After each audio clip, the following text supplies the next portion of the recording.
এই মুহূর্তে সরাসরি আমাদের সঙ্গে রয়েছেন আমাদের অপর প্রতিনিধি পার্থপ্রতিম ঘোষ। পার্থপ্রতিমের সঙ্গে কথা বলে নেব, কারণ পার্থপ্রতিম রয়েছে শিশুরোগ বিশেষজ্ঞ জয়দেব রায়ের সঙ্গে। পার্থপ্রতিম, তোমার মাধ্যমে শিশুরোগ বিশেষজ্ঞ চিকিৎসক ডক্টর রায়কে জিজ্ঞেস করতে চাইবো যে এই রকম যে পরিস্থিতি, তাপপ্রবাহ এখনো পর্যন্ত আবহাওয়া দপ্তর বলছে রবিবার পর্যন্ত চলবে, তারপর হয়তো সাময়িক স্বস্তি কারণ বৃষ্টি শুরু হবে। এই রকম তাপপ্রবাহের পরিস্থিতিতে বাড়ির বড়রা এবং বাড়ির ছোট সদস্যদের কিভাবে সাবধানে রাখবো?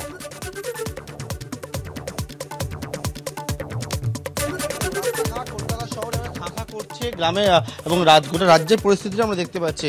আমার সঙ্গে রয়েছেন ডক্টর, যে বিষয়টা জানতে চাইবো, এই রকম পরিস্থিতিতে এখনো বেশ কয়েকদিন এই তাপপ্রবাহ সতর্কতা সেটা থাকছে, কিভাবে সুস্থ থাকবে বড় থেকে বাচ্চা সকলে? কি আমি বাচ্চাদের ব্যাপারে প্রথমে বলছি, তবে ব্যাপারটা দুজনের জন্য একই, কারণ বাচ্চারাও এই হিটে নিজেদের ক্ষেত্রে অ্যাডজাস্ট করতে পারে না, বড়রাও নিজেদের ক্ষেত্রে হিটে অ্যাডজাস্ট করতে পারে না। এখন এই বাচ্চাদের যারা আমরা পাচ্ছি এই হিটের জন্য, এই তাপপ্রবাহের জন্য অনেকেই কিন্তু জ্বর নিয়ে আসছে। এই জ্বরটা কিন্তু ইনফেক্টিভ জ্বর নয়, এই জ্বরটা কিন্তু ওই হিটের জন্যই হচ্ছে। কি করে বুঝবো এই জ্বরটা হিটের জন্য হচ্ছে? প্রথম কথা দেখবেন ওদের জিভ শুকিয়ে আছে, ঠোঁট শুকিয়ে আছে, পেচ্ছাপ কমে গেছে, আর অনেকে কিন্তু আবার মাসেল ক্রাম কমপ্লেন করছে। এরকম যদি কমপ্লেন নিয়ে আসে, প্রথমেই আমাদের ভাবতে হবে যে বাচ্চাটার এই জ্বর হয়েছে এটা হিটের জন্য তো নয়। আর একটা ব্যাপার যেটা আমরা এখন দেখছি সেটা হচ্ছে বাচ্চারা খুব ডায়রিয়া নিয়ে আক্রান্ত হচ্ছে। অনেকেই দেখবেন পাতলা পায়খানা হচ্ছে, এইভাবে আসে। এই দুটো জিনিস খুব বেশি দেখা যাচ্ছে।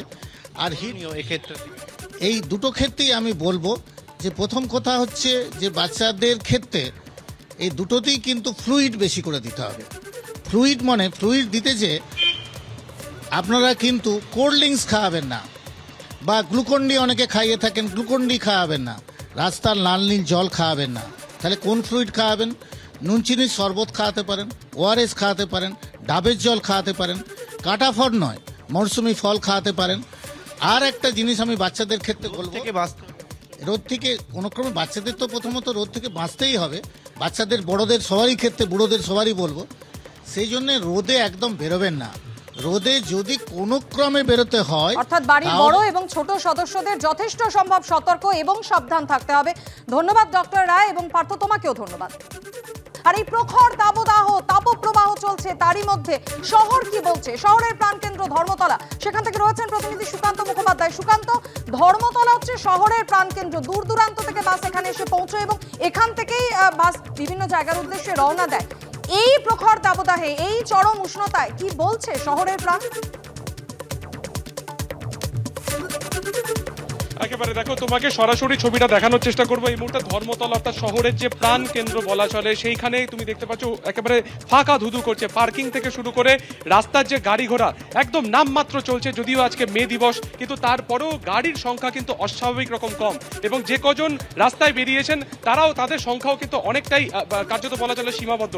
এই যে প্রবল গরম, যা রেকর্ড গরম, সেই রেকর্ড গরমের পরে আজকে যেটা দেখা যাচ্ছে, একদিকে ধর্মতলার যে ছবিটা তোমাকে দেখালাম, রাস্তা ফাঁকা, রাস্তাঘাটের লোক অনেক কম, পাশাপাশি শরবতের যে দোকান, তার কারণ বারবার যারা চিকিৎসকেরা বলছেন যে ডাবের জল খেতে বা শরবত খেতে, যেটাতে শরীর ঠিক থাকবে, ঠান্ডা থাকবে, সেই জায়গা থেকে দেখা যাচ্ছে শরবতের দোকানে কিন্তু এখন ভিড় রয়েছে। যদিও শরবতের দোকানের মালিক যেটা জানাচ্ছে যে সকালের দিকে এবং সন্ধ্যার দিকে যতটা ভিড় হয়, দুপুরের দিকে কিন্তু সেই ভিড় অনেকটা হালকা হচ্ছে। তার একটা বড় কারণ এই তীব্র গরম।